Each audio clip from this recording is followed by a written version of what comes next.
Querida gente, ¿cómo están? Mi nombre es Ana Garduño, esto es Lobby con Ana y me encuentro extasiada porque he tenido una conversación con este señor antes de esta entrevista, de iniciar esta entrevista, que de verdad, si seguíamos platicando, no iba a haber entrevista alguna. Él se dedica a hacer prótesis de piernas y de mano. Querido Carlos, ¿cómo estás? Bien, bien, aquí.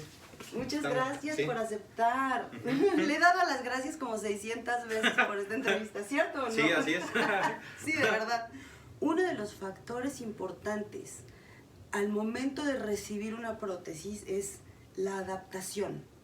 El adaptarte a una nueva, a un nuevo miembro de tu cuerpo, a un Sí, nuevo así es. elemento. La definición de adaptación de la RAE es la acción de adaptarse. O sea que yo me estoy quedando en las mismas. Pero Carlos, ¿qué es adaptarse en este contexto? Adaptarse sería más que eso, una adaptación, o como lo podemos decir, está aquí, ¿no?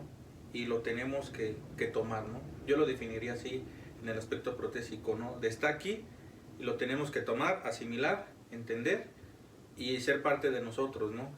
Sería también decir, por ejemplo, de manera indirecta como tengo esto y me tengo de alguna cierta manera pues como casar con ello, ¿no? O sea, hacerlo parte de mi vida, ¿no?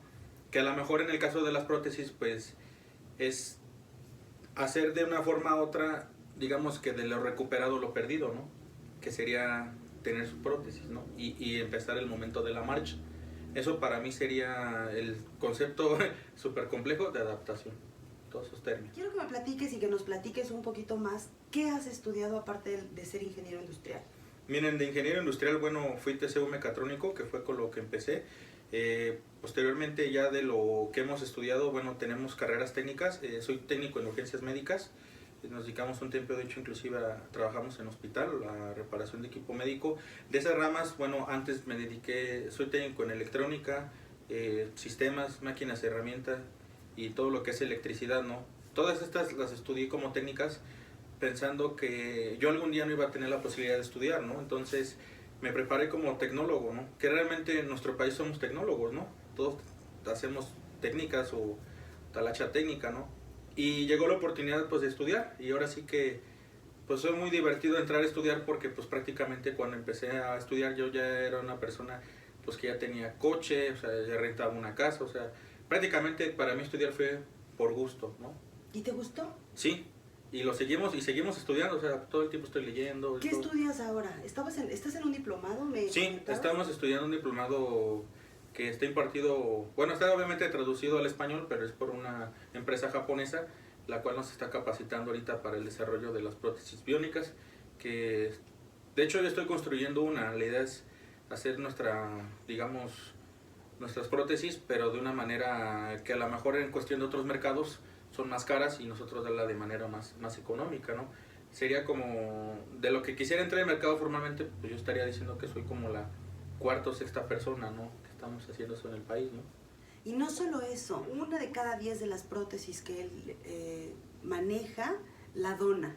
La dona a alguna persona de escasos recursos que la necesite y por supuesto que le cambia la vida. ¿Por qué la palabra adaptación es tan importante?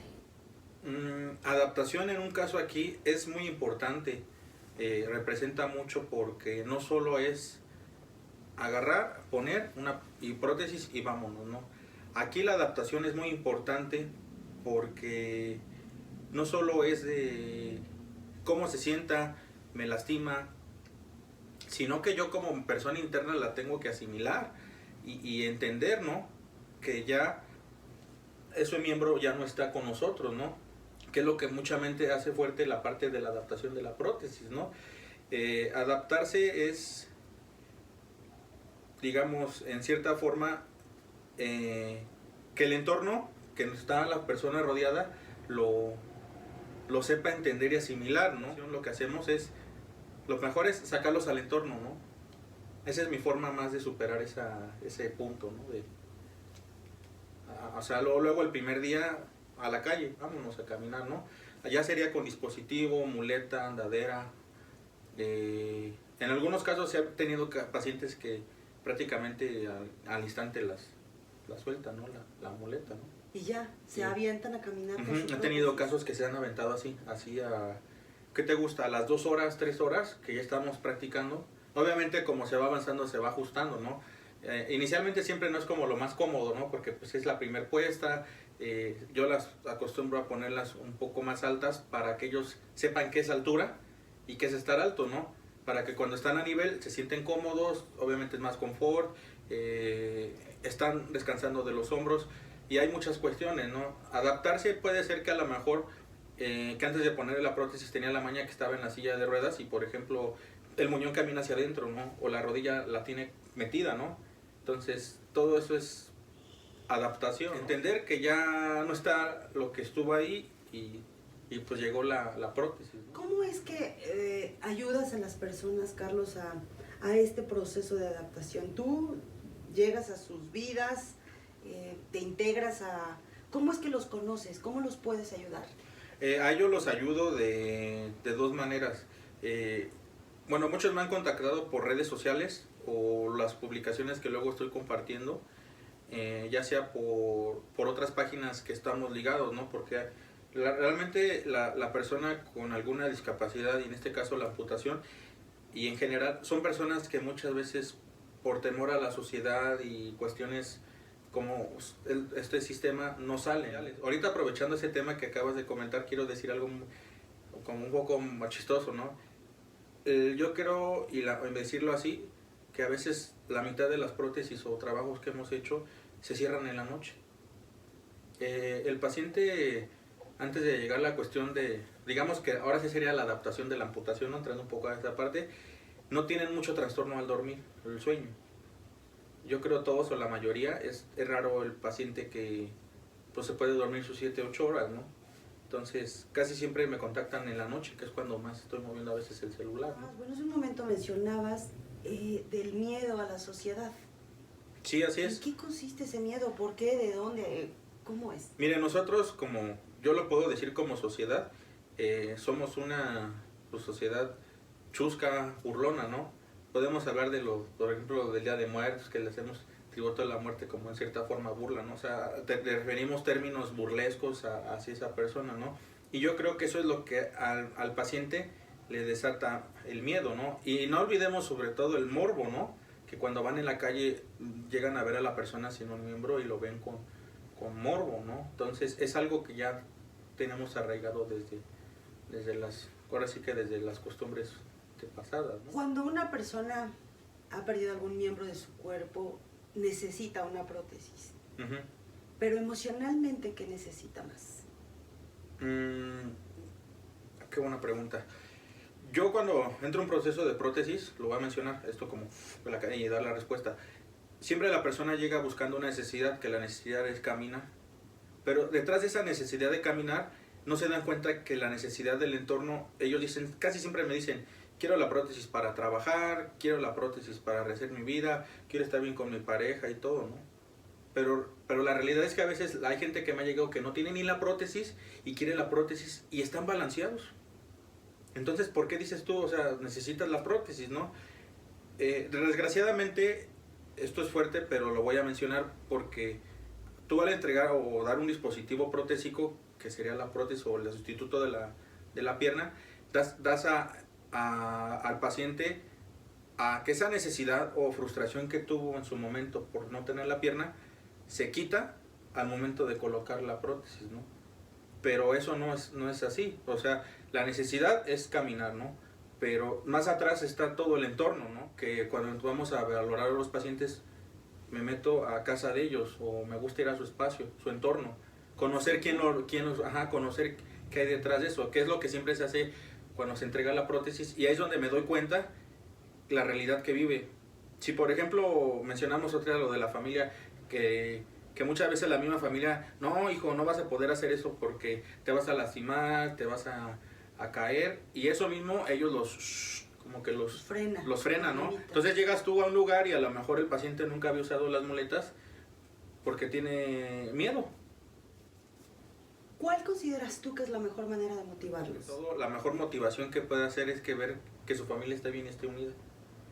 Influye mucho eso, en serio que influye muchísimo eso. Pero también quiero entrar al otro lado de la cara. A veces nosotros como personas necesitamos como un empujón. Voy a contar 2 casos, no voy a mencionar por respeto los nombres, pero voy a decir, tuve 2 casos que venían conmigo a hacer protocolo de prótesis y en eso los dejan sus esposas. Hablan a su casa para avisar que ya llegaron y todo, y la esposa se fue con los hijos. Entonces, esos 2 casos, para mí en lo personal, fueron casos difíciles, pero a la vez fuertes, porque les dices, tienes que decirle a la persona, ¿sabes qué, chavo? Tú céntrate, ahorita ya estás aquí y no hay vuelta atrás, vas a caminar y tienes que regresar caminando. Son los que yo te voy a decir que son los mejores, los pacientes que se impulsaron a caminar más rápido. O sea, la misma inestabilidad que tuvieron emocional los hizo despegar. Entonces, o sea, el patrón de ánimo pues puede ser la familia, el entorno y que estés bien, ¿no? Yo cuando veo que la mayoría y en general los pacientes están en un entorno tóxico, cuando llegan conmigo, que la familia pues tiene algo que no les ayuda o apoya o incomoda, porque no se ponen en el lugar de ellos. Yo noto que muchas veces la única forma de despegar en ese caso de ellos es la independencia. He tenido casos que de repente hasta con una pierna les ayudan hasta ponerse su suéter o una camisa. Cuando no es Ajá, o sea, cuando ni siquiera es necesario, ¿no? O sea, o que le hacen que llega casi comer en la boca, ¿no? Y pues oye, pues es una pierna, ¿no? Entonces, creo que hasta a lo mejor esta puede ser un poco molesto para alguien, ¿no? Porque se puede identificar, ¿no? Pero pues finalmente yo lo intento decir en la forma de que no lleguen a ese punto, ¿no? O sea, echen en ganas y anímense. Pero no está uno preparado para un impacto como ese, Sí, de hecho. Ni individual ni familiar. Uh-huh. O sea, no sabes cómo tratarlo, si como un enfermo, si como un sano, si como dices, bueno, ¿está enfermo? No está enfermo. ¿Cómo está? O sea, ¿cómo se podría definir? No se puede mover emocionalmente. Uh-huh. Y eso no lo limita físicamente. Yo estoy yo dando aquí la entrevista, mejor tú dime, Carlos. No, pero está bien, estoy pensando lo que me estás comentando. Okay. Quiero comentar algo bien importante de aquí. El entorno del paciente generalmente está dañado o fracturado por algo. No sé qué se deba, pero generalmente una persona cuando fue amputada, siempre hay algo en su entorno que en cierta forma lo limita. Por eso es que la mayoría cuando llego están como tristes o apagados o algo, ¿no? También hay otra cosa bien importante comentar. Al yo hacer el protocolo de prótesis, lo que yo busco es demostrarles a ellos que cuando... O sea, la prótesis es importante y es un dispositivo que va a sustituir la extremidad perdida, pero no quiere decir que se va a corregir tu vida con una prótesis. Eso no es cierto.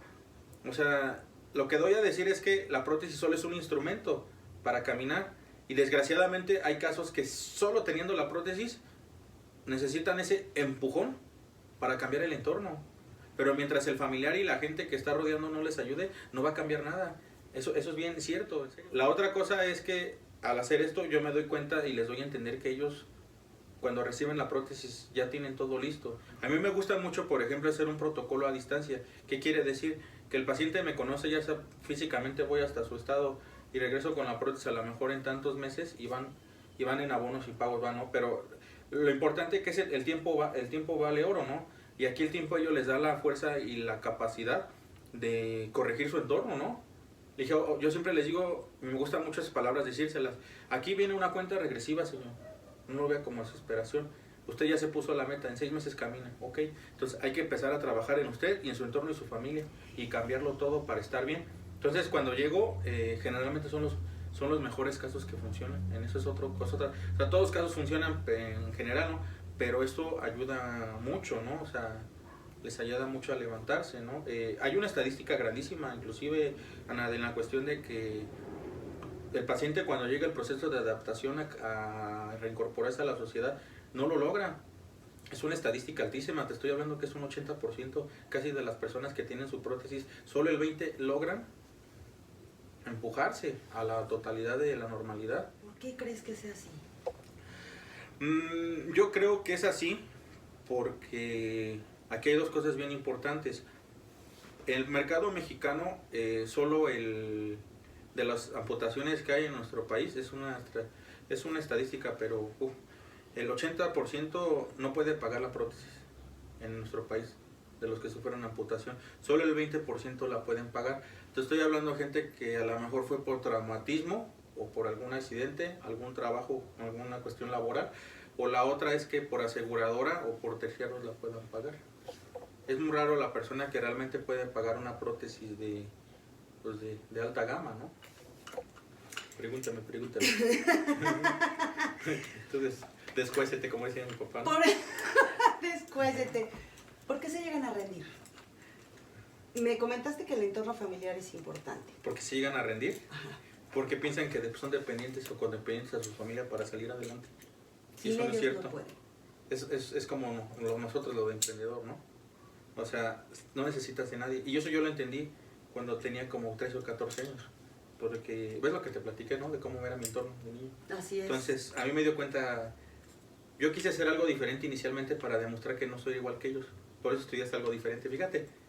Pero yo cuando cumplí la edad de 24 me di cuenta que lo que hacía por gusto lo estaba haciendo como un descarte, ¿no? De descartar que no quería ser igual que ellos haciendo algo diferente. Fíjate que cuando me di cuenta de eso, sí dejé de reparar un tiempo, ¿eh? Dejé un año sin reparar. No quería tocar nada, pero no por frustrado. Entendí que necesitaba recuperar esa parte de mi vida. Y ya cuando lo superé, pues ahorita lo disfruto, lo hago por hobby, ¿no? Y yo empecé a reparar por hobby, por eso era tan bueno. Yo siempre los trabajos los he visto como un hobby. ¿Crees que algo de ti mismo se va reparando poco a poco? Ah, por supuesto. Conforme, ok, a ver. Voy rapidísimo ahorita. Entre más pasa el tiempo, más rápido voy. Porque me doy cuenta que me estoy centrando, canalizando como persona. Cada vez soy yo más mismo. Volví a ser la persona que se perdió hace muchos años, ¿no? Y obviamente, pues te sientes como otra vez más joven, ¿no? O sea, vas como para atrás, ¿no? Sí, eso sí es bien cierto. Esta es una prótesis transtibial, es una prótesis debajo de rodilla. Ahora sí que es algo, lo comercial del mercado, ¿no? Nosotros lo que nos enfocamos es a la ingeniería del socket y a los ajustes y la alineación acá. Vamos a trabajar un poco ya hemos reincorporado algunas cosas, ¿no? Como ya he hecho algunas de esto lo hacemos de bambú. Hemos hecho algunas con hidrografía o acabados, pero el concepto que ahora traemos es reincorporar un poco de arte aquí. O sea, que sea pintada a mano y hacer algo un poco original a lo demás, ¿no? Obviamente tocando el tacto de la persona, ¿no? A qué le podría gustar o el concepto que pudiera hacer, ¿no? Para llevarlo a cabo, ¿no? Entonces, yo no acostumbro a colocar lo que es la funda cosmética. Ya lo he platicado con ingenieros y todo porque en estas no hay tanto problema, ¿no? Pero por ejemplo las que tienen rodilla, la misma esponja o la espuma las va atascando, ¿no? Entonces, en vez de ayudarle a lo mejor que se viera bonita, lo único que le estás poniendo es como su sentencia a la prótesis, ¿no? O sea que si a lo mejor el periodo iba a ser de 7 o 10 años, a lo mejor el periodo de vida de la prótesis puede ser hasta de 3 años, ¿no? Dentro de lo difícil que puede sonar este tema a lo que te dedicas, Carlos, ¿qué parte disfrutas? La parte que yo disfruto de esto es dar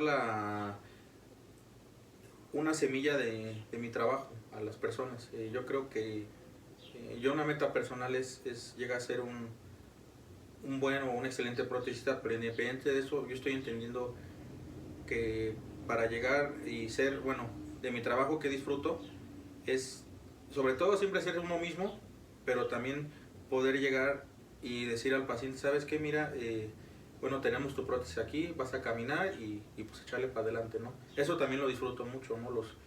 Los primeros pasos, ¿no? No te imaginas los casos que me ha tocado que me dicen, gracias por devolverme mi vida, ¿no? Guay, pues, pega, ¿no? O sea, pega, ¿no? Por devolverme la vida. Y es muy bonito, ¿no? Decirte esas palabras, ¿no? Dicen, gracias por devolverme la vida y pues por volver a ser yo, ¿no? Sí, es muy bonito eso. ¿Cómo no? Sí. ¿Ven por qué lloré? ¿Ven? Y esa es una de las cosas, porque con ese señor parece que estamos en velorio, pero... O sea, que te das cuenta tú, Carlos, que lo emocional puede ser más pesado, más fuerte, más definitorio para su proceso. Sí, la parte emocional es muy importante porque de nada sirve tener el dispositivo si la persona no está bien emocionalmente. Eso sí es bien cierto. O sea, yo le puedo poner la prótesis a quien sea y lo que sea, pero si no está bien o estable o tiene bien definidas sus metas de vida, qué es lo que va a hacer y todo, es muy difícil que funcione la prótesis. Porque, o sea, también no digo que no, porque hay gente que se la pone así como que, chin, o sea, ya la traigo y ahora que sigue, ¿no? Y ¡fum! O sea, revolotea, ¿no? El cassette, ¿no? La parte emocional sí es muy importante porque al entrar al entorno de ellos, empiezas a ver que hay muchas cosas. Ha habido casos, por ejemplo, los casos más fuertes casi siempre son por enfermedad, que fue la amputación, y ese es donde está más dañada la parte emocional. Pero por ejemplo, si hubo un traumatismo, ¿no? Desgraciadamente es difícil y lo voy a mencionar, pero muchas veces las personas que tuvieron alguna prótesis por enfermedad, tú sabes que la emoción empieza, bueno, la parte emocional empieza primero con uno mal, después empieza el reflejo hacia la gente y después el cuerpo paga la factura, ¿no?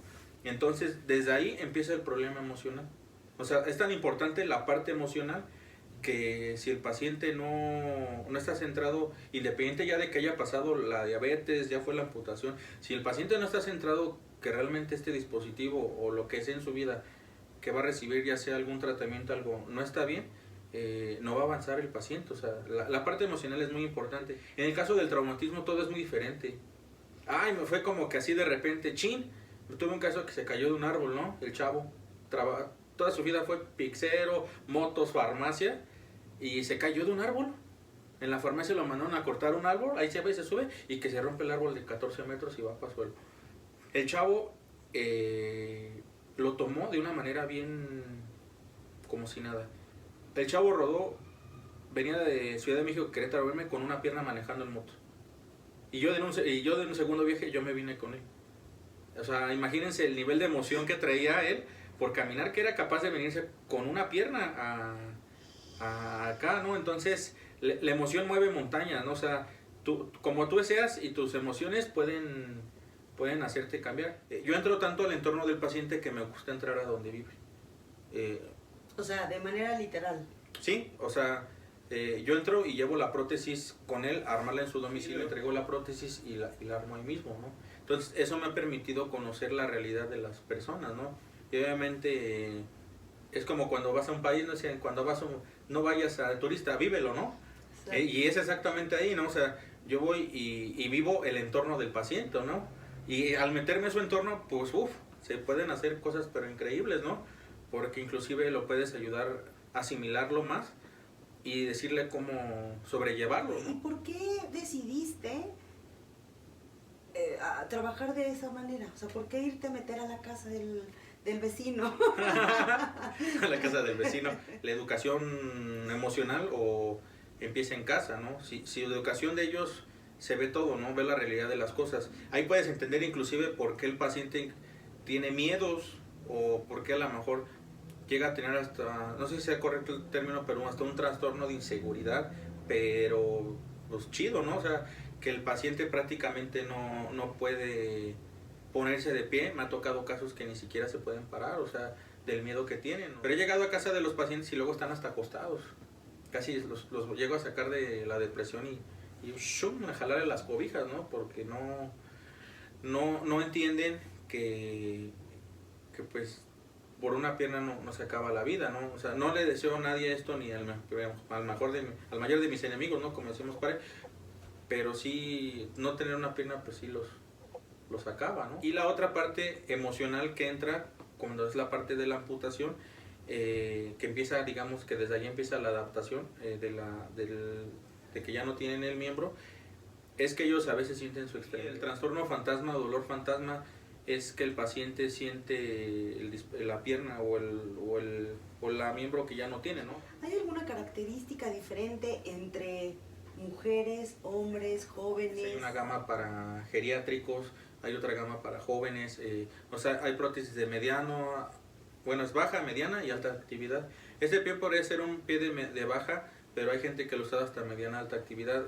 Yo gracias a Dios no tenía problemas con estos pies, son los pies comerciales, pero obviamente lo correcto es a lo mejor tener un pie con talón, tener un pie con muelle, o sea, son otras características, ¿no? Que muchas veces los jóvenes por eso mismo que no se aceptan a la prótesis, ¿no? El rango de amputados en México más o menos va entre, pues yo puedo decir que entre los 25 y los 50 años, que es más lo que hemos encontrado. Ahorita yo en mi caso, yo he encontrado pacientes más entre 40 y 50 años. ¿Por enfermedad la mayoría? Sí, ya es por enfermedad todos, ya es, desgraciadamente la parte emocional del cuestión o de la salud por la diabetes es el motivo principal en nuestro país, ¿no? Hay una estadística que dice que que 1 de cada 10 es diabético en México. De esos 10 diabéticos, 2 tienen una secuela que se vendría siendo amputación. Y bueno, y de esos, pues se puede decir que ya sea de amputación de miembro inferior o superior, o sea, es una estadística grandísima en nuestro país, ¿no? Y diario en el país hay 3 amputaciones, ya sea por traumatismo, diabetes y algo, pero en nuestro país todos los días hay 3 casos mínimos de alguna amputación. Más o menos hay un tiempo en el cual él dice, quiero una prótesis. Sí, de hecho, el tiempo de decisión de la prótesis, bueno, hay muchos mitos, pero de acuerdo a la anatomía humana y lo que es el tiempo de recuperación en heridas, por lo que es la parte tanto hospitalaria, y bueno, yo que he estado en la parte prehospitalaria, para sanarse una herida, las heridas sanan de afuera hacia adentro. Y muchas veces la gente cuando ve cerrada la herida dice, no, ya me cerró mi herida en mi pierna. Pero ¿cuánto tiene? No, pues tengo un mes. No, la herida cierra, o sea, sí se une la piel, pero para que haya un total unión de tejidos, cuando hubo un corte, puede llevar, lo que es mínimo son 3 meses, ¿no? Ahí implican muchos factores, fíjate que la parte emocional otra vez vuelve a entrar ahí.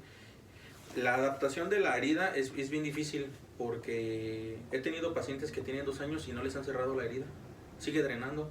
He tenido pacientes que han tenido y no tienen herida. Obviamente esos pacientes los menciono como casos porque no hemos podido lograr la parte de tener su prótesis ya.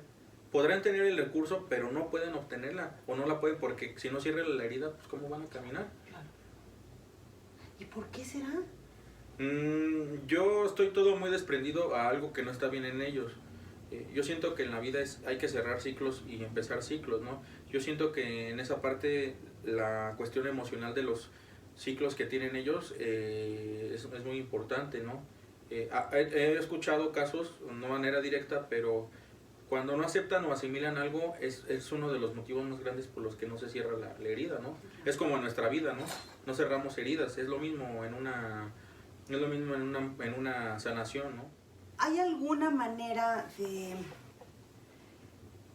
de poder relacionarnos que no se sientan incómodos? Lo que se hace uno como profesional de la salud o ya sea como persona, siempre lo primero yo siento que es llegar con naturalidad y sobre todo siempre viendo a la persona a los ojos, ¿no? Porque desde ahí la persona se da cuenta que tú ya estás siendo pues en una forma discriminatoria, ¿no? Eso es algo que ya viene muy arraigado en nuestro país, ¿no? No sé si tú sabías, bueno, cuando fue la lucha de los niños héroes, no se menciona en la historia de México, pero hubo un niño que tuvo una amputación, uno de los niños héroes, y jamás se menciona en la historia de México. En las mismas fechas cuando fue el chavo que se aventó con la bandera, todo eso, que decían que se cayó, ¿no? O sea, en esa parte de la historia de México no se menciona ese niño héroe. Y fue el mismo, o sea, que estuvo ahí. Hemos tenido presidentes en México. Les hablo que la ortopedia en México llegó a inicios de 1900 y fue traída por franceses, ¿no? Antes el mismo doctor que te amputaba era el que te hacía la prótesis. Frida Kahlo, por ejemplo, ella fue amputada y ella tenía por eso ella hasta confeccionó su bota, hay una bota que confeccionó. Sí, en la historia de México ya desde, hay casos así. Hubo un presidente, yo tengo ahí la historia detallada, pero ese fue 2 manos y un pie, una mano y un pie, y lo sacaron por eso. Y ese presidente nomás duró creo que como 15 días o 3 semanas. Y en una batalla y sí, o sea, pero el niño héroe nunca se menciona en la historia de México. No tenía la menor idea que había sido así. Fíjate qué interesante, fíjense qué fuerte darte cuenta cómo desde hace tantísimos años la adaptación y la aceptación. Sí, ya es algo que ya viene desde tiempo atrás. ¿Estás de acuerdo? Ajá, la discriminación, La ¿no? discriminación. Hacia las personas, ¿no? Y obviamente eso pasa a destruir la emoción, ¿no? Le creas una inseguridad a la persona, ¿no? Emocionalmente. Claro. Sí, porque de por sí estando completo puede uno estar lleno de inseguridades. Uh-huh. Y haces hasta lo imposible por querer ser aceptado, por pertenecer. Sí. ¿Cuánta gente está completa y está en una zona de confort, cuando sin embargo el que no tiene el miembro, pues esta vez está más movido, ¿no? La manera de contactarte es a través de tus páginas, de tus redes sociales, sí. De tu celular, de cómo. Mira, la manera de contactarme a mí en redes sociales, estoy como Ortopedia Grobeck en Facebook, estoy como José Carlos Vega igual en Facebook, todo lo estamos manejando obviamente por Facebook, sin embargo ya en el Facebook te enlaza directamente, te puedes enlazar directamente al teléfono, ¿no? Okay. O te manda inbox, ¿no? Y ya es como lo estamos trabajando nosotros, ¿no? Ok, a través de redes, perfecto. Dentro de una de las 10 piezas que donas, ¿podrías hacer una donación para la gente de Loviconana? Sí, de hecho, una de las ideas que voy a traer esta prótesis era gestionar una donación aquí con ustedes, ¿no? Ahorita que está abierto el espacio, se va a hacer la posibilidad y ahorita lo vamos a platicar, bueno, los datos también te los voy a dejar aquí a ti, para que se pueda buscar una persona que sea candidata para prótesis, ¿no? Para hacer una donación y pues ahora sí que impulsar una vida, ¿no? A que salga adelante, ¿no? La donación pues ya sería, yo creo, aquí en lo que es en estado Bajío, si es posible, si no, pues igual la puerta está abierta, ¿no? Si fuera en otro estado, o sea. Hijo Carlos, me llena me llena de emoción, cañón, madre mía, porque de verdad saber que esto que está aquí le puede llegar a cambiar la vida a alguien, a mover su vida, a apoyarle, a aportarle, me hace muy feliz, de verdad. Hijo Carlos, que te siga bendiciendo la vida. Sí, gracias. Por todo esto que estás haciendo. Sí, gracias. Y pues ahí estamos. Uh-huh. Muchas gracias. ¡Ey, qué emoción! ¿No están emocionados? Yo sí. Oye, Carlos, y para terminar, porque me quedé con esta duda, la verdad no me quiero ir sin resolverla. ¿Hay algún pretratamiento para antes de ponerse la prótesis, antes de que la gente la tenga? Sí, digamos que desde ahí, pues, bueno, yo lo definiría como adaptación, ¿no? El tratamiento de obtener o la forma de obtener una prótesis supone que hay una terapia física o una rehabilitación. Yo sé que eso aumenta muchas veces el costo de una prótesis y todo porque hay terapias caras. Yo, por ejemplo, de manera personal, yo los apoyo con el entrenamiento preprotésico y posprotésico, se los doy sin costo. Sé que a lo mejor no es a un nivel premium, pero en base a la experiencia que hemos tenido, pues yo les doy las herramientas a los pacientes y eso nos ha ayudado a que el paciente se empiece a preparar como es las técnicas de vendaje, eso es muy importante, para antes de colocarse la prótesis el muñón se empieza a comprimir bien y soporte lo que es la carga. La otra pues es la parte alimenticia, que eso es muy importante, ¿no? Muchas veces no les mencionan esto, pero una persona que ya es amputada o no debe de comer carne de puerco, por ejemplo, pues les mencionas eso y como que pum, es un balde de agua, yo comí así, ¿no? O hay gente que me ha tocado, que he ido yo a ver, que está hace a lo mejor un puntito de rayita y esa adaptación parte protésica no la puede concluir porque no ha dejado de cuidar la alimentación, ¿no? La rehabilitación física, bueno, son ejercicios de estiramiento, como sentadillas, abdominales, depende del caso, ¿no? Porque obviamente en bilateral no se va a poder, pero deben trabajar, por ejemplo, ejercicios para evitar la parte del dolor fantasma, ¿no? Que es lo que a veces se tiene que empezar a trabajar desde antes para cuando se coloquen la prótesis no sientan los espasmos o los calambres, ¿no? Hay ejercicios o clínicas que ocupan electrodos que se les colocan para ir estimulando eso y ir quitando eso, ¿no? En base a crear espasmos y ir eliminando la parte de la plasticidad, ¿no? En el caso de la prótesis de este tipo, se tiene que ir eliminando de una forma u otra la plasticidad en lo que es en los nervios centrales donde ya no está la amputación o lo sería la herida, ¿no? Y en el caso de la biónica es diferente, ¿no? Como son las de mano que estamos trabajando, ¿no? Ahí es diferente. Ahí se tiene que trabajar para generar plasticidad, o sea, ahí entre más, digamos, más allá, es mejor porque hay más adherencia y quiere decir que en una forma va a haber más asimilación de la prótesis. Acá, por ejemplo, en las biónicas, entre más rápido es mejor que sea la prótesis, porque no le vas a dar oportunidad al cuerpo a que se pierdan esas señales que estaban ahí. Sin embargo, hay algo muy chistoso y chusco que quiero compartir. Todavía como tal no hay algo que nos pueda decir por qué cuando el paciente siempre caminó, fue muy activo, ya pierde la extremidad y digamos que al momento de poner la prótesis y todo, desde que pasa la amputación, no se pueden volver a parar. O sea, es como volver a empezar a caminar otra vez. Para mí el segundo día es muy importante, por ejemplo, porque en el segundo día ya el paciente asimila la prótesis. Entonces, he tenido casos que hasta en el segundo día sueltan las muletas, o sea, o ya mínimo están con una muleta, pero el segundo día es muy importante, como que el cerebro lo asimila, ¿no? Otra parte que es muy importante, la preparación preprotésica, el acondicionamiento físico es primordial porque un paciente quema un promedio de entre un 40 y hasta un 80% más de energía al caminar, ¿no? Entonces, muchas veces cuando les ponen la prótesis, pues empiezan a sudar todos, ¿no? Porque pues es como si estuvieran trotando, ¿no? O corriendo, ¿no? Eso también es importante. Por eso es tan importante la parte preprotésica, ¿no? En la prótesis. Obviamente hay gente que no tiene el recurso, que pues es la mayoría. Entonces yo de manera directa les apoyo, igual en lo postprotésico, igual les enseño a usar la prótesis, a adaptarse, a caminar, ¿no? O sea, ya todo esto vendría siendo adaptación, ¿no? Claro. La parte de adaptación. Claro, pero hay una preparación y, Sí. y va siendo una preparación emocional. Sí, sobre todo en conjunto con la parte física, ¿no? Exacto. Porque físicamente también es más importante mucho más importante la parte física, emocional que la física, por supuesto. Porque el paciente teniendo toda la actitud y la emoción, sin problema la parte física la puede superar. Claro. Eso está por escrito y visto, o sea, tiene la actitud del paciente, pero a lo mejor la parte física no la tiene. No hay problema, porque eso finalmente se trabaja y se vuelve a tornar. Te quiero hacer una pregunta, que fíjate que la verdad la respuesta podríamos interpretarla, pero me gustaría escucharla de ti. ¿Por qué donar una prótesis? Por donar una prótesis de mí sale en la cuestión de que nosotros como personas tenemos que regresar algo pues ahora sí que a nuestro Dios o a la persona creyente y al universo, ¿no? Yo siento que es por eso que se hace este labor, ¿no? De ayuda. Tenemos que regresar algo al universo y sobre todo ya sea quien sea nuestro creador, ¿no? O todo, regresarle algo, ¿no? Por eso es que lo manejo así, ¿no? Es como retribuir, yo creo y considero que debería ser parte de todos este tipo de cosas en nuestra vida, ¿no? Regresar algo de lo que nos da el universo, ¿no?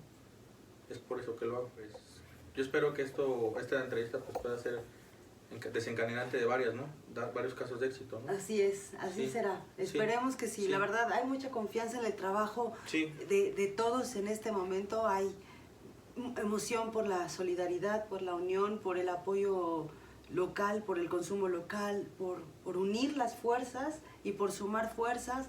Carlos es un hombre muy trabajador, muy preparado y con un gran corazón. Y bueno, este espacio es para personas como tú. Gracias, Carlos. Uh-huh. Gente, bueno, pues yo me quedo fascinada y ya saben, por favor, si alguien necesita una prótesis en el Bajío, escríbanme a Lovi con Ana, mándenme un mensaje, ahí está el correo, ahí están todos mis datos. El trato es que sea a través de mí. Necesitamos manejar una cadena de transparencia para que sea, ahora sí, tanto ella pueda sustentar lo que yo hago como yo pueda hacer el trabajo, ¿no? Exactamente. Para Entonces, que sea transparente todo. Exacto, para que sea transparente tiene que ser de esta manera. Claro que lo podrían buscar, sí, pero ya no sería a través de Lovi con Ana y no sería la prótesis en donación. Él dona en diferentes partes del país. Sí, estamos tratando de buscar una donación por estado, ¿no? Y bueno, pues gente, estamos para ustedes. Ay, pensé que te había pegado. Dije, No. ya es tu cachetadón, le di. Te alivianes, dice, ¿no? Ya te calmas. Gracias, Carlos. Sí. Bueno, pues un abrazo, gente. Seguimos en contacto. Que tengan un gran día. Chao. Hasta luego. Chao.